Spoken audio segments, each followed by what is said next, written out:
আব্বা সূর্য দিনে মানে কেতে ওঠে? তা কখন উঠবে? কেন রাত্রি? দিনে মানে কি সূর্য আমাদের কাজে লাগে? কেন কাজে লাগে না কেন?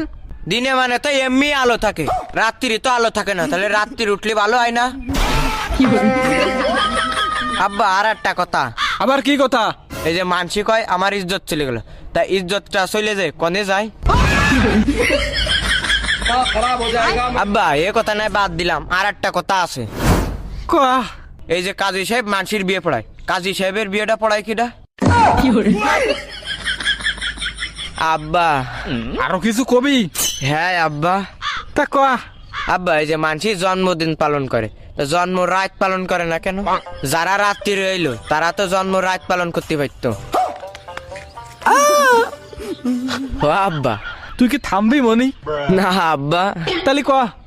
আব্বা এই যে লাইট আছে না, লাইট তো বিভিন্ন কালার হয়, লাল হয়, হলুদ হয়, নীল হয়, সবুজ হয়, কিন্তু কালা কালারের বাল্ব হয় না কেন? মনে তুই আমার সামনে তো সর নাই, কিন্তু তোর এই ঠান্ডা পানির মধ্যে ফেলাই দিবা নে।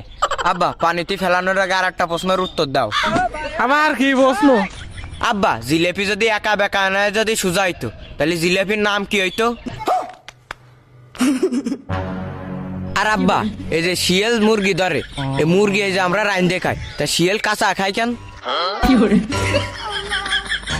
আর আব্বা এই থাম। না থামবো না। তাহলে কয়া। বিষে যদি মিয়াত না থাকে, ওই বিষ খেলে কি মানুষ মরিয়ে যায়? আব্বা এটা শেষ কথা। এই যে আমরা চোখ দিয়ে সবকিছু দেখতে পারি, কিন্তু চোখের ভিতর কিছু গিলি এটা দেখতে পারি না কেন? তিনটে গিলি। না আব্বা যাবো না, আর একটা কথা কব। শুয়ারের বাচ্চা আবার তুই আর কি কবি রে? আব্বা